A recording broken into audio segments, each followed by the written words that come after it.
Ini grup hingga namanya, grup hingga dan subgrup. Kalau order dari suatu grup itu apa? Banyaknya apa? Banyaknya anggota yang dimiliki oleh suatu grup ya. Ini misalnya U10. U10 anggotanya 1379. Maka order dari U10 adalah 4. Kenapa 4? Karena anggotanya ada 4. Ya, itu order grup. Jadi order grup itu adalah banyaknya anggota yang dimiliki oleh suatu grup. Berikutnya ada order namanya order unsur ya. Ada biasanya elemen. Order unsur itu adalah banyaknya unsur tersebut dioperasikan terhadap dirinya sendiri ya. Ini kalau ini pangkat N sampai dia menghasilkan apa? Menghasilkan identitas.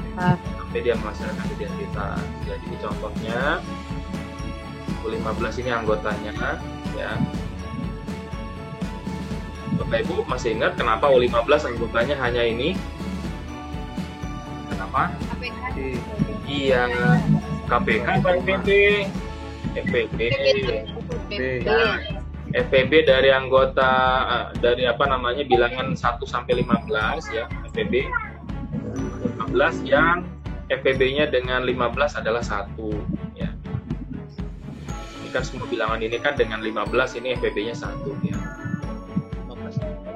Nah, misalnya di sini diambil 7. 7 ini ordernya berapa? Ordernya 7 ini berapa? Ordernya 7 adalah 7. Ini operasinya perkalian atau penjumlahan U15? Kalian. Perkalian. Ya, 7 kali 7 berapa?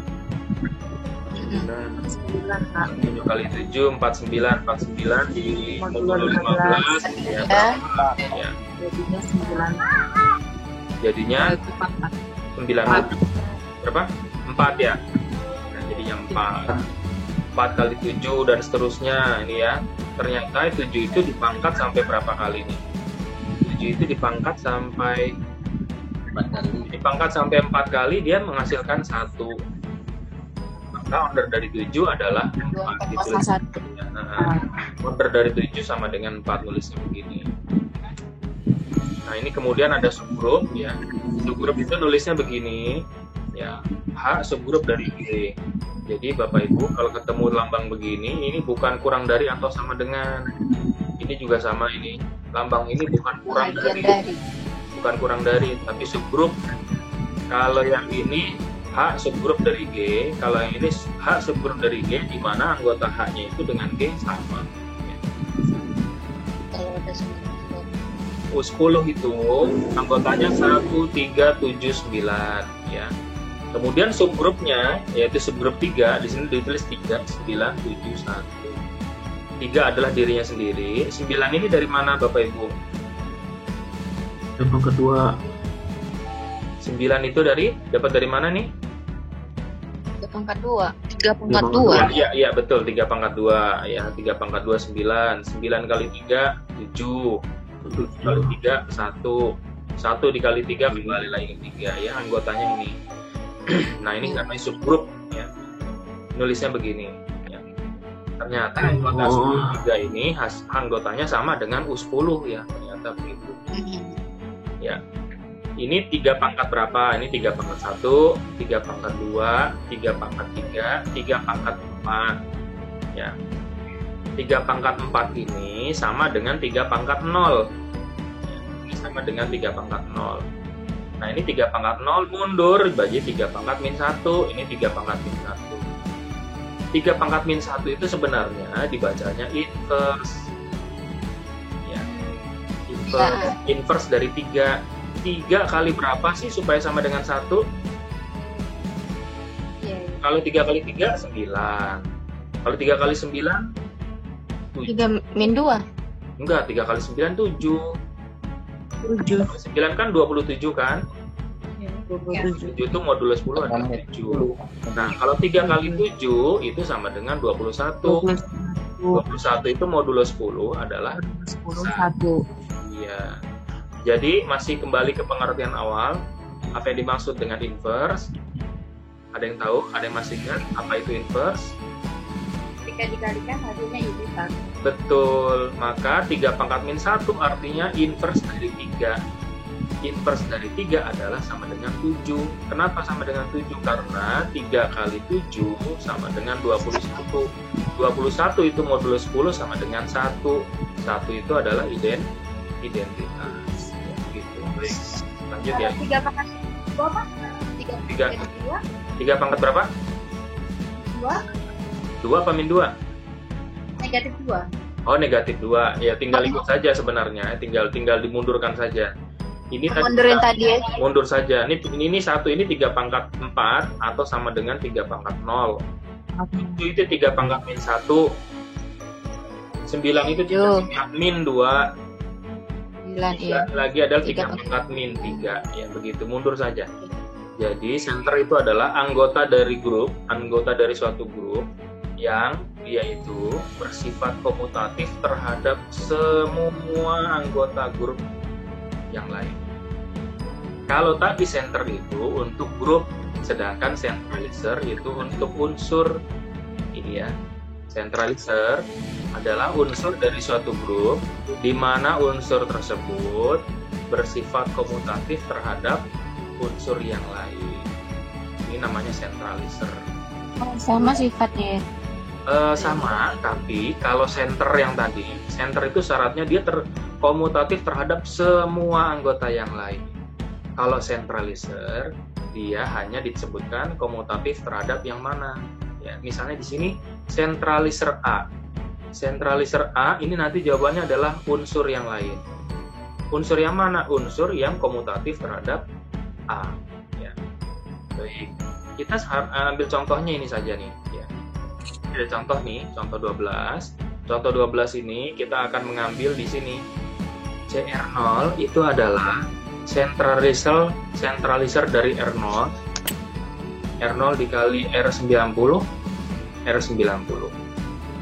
Sekarang kalau R0-nya dari sini, R0 kali R0, R0. R0 kali R90, R90. Kalau Bapak Ibu perhatikan ini hasilnya, secara vertikal dan secara horizontal hasilnya sama atau beda? Sama ini. Mana yang komutatif terhadap R90? R0 dengan R90. Ini R90 R0 ini hasilnya. R90 R0 juga ini hasilnya. Ini sama ya. Ini sama. Berarti ini juga sama. R0 itu dengan R90, R90 itu dengan R0 dia komutatif. Kemudian R90 dengan R180 bagaimana? Komutatif tidak? Nih. Sama komutatif ya. Komutatif sama kan? Kalau R90 dengan R270 bagaimana? R90 dengan R270. Itu 270 R0. Nih hasilnya, komutatif juga kan? Hasilnya sama. Kalau R90 dengan H bagaimana?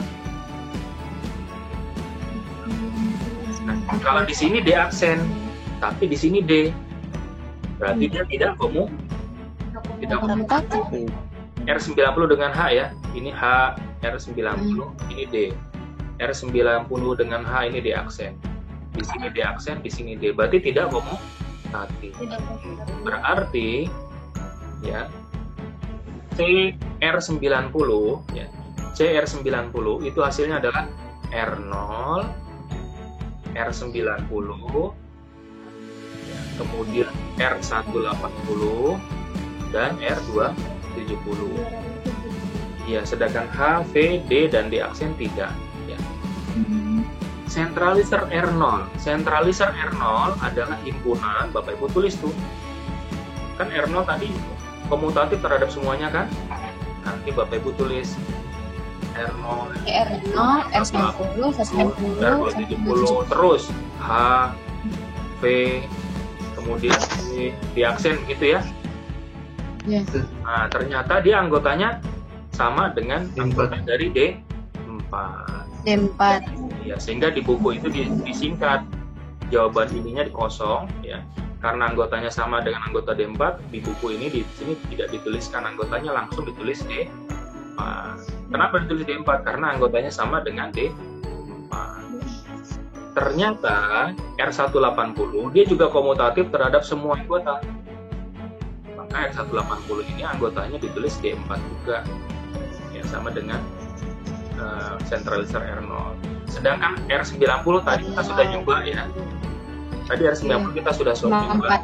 Dia komutatifnya hanya kepada 4 ini saja. Nah, maka anggotanya hanya 4 ini saja.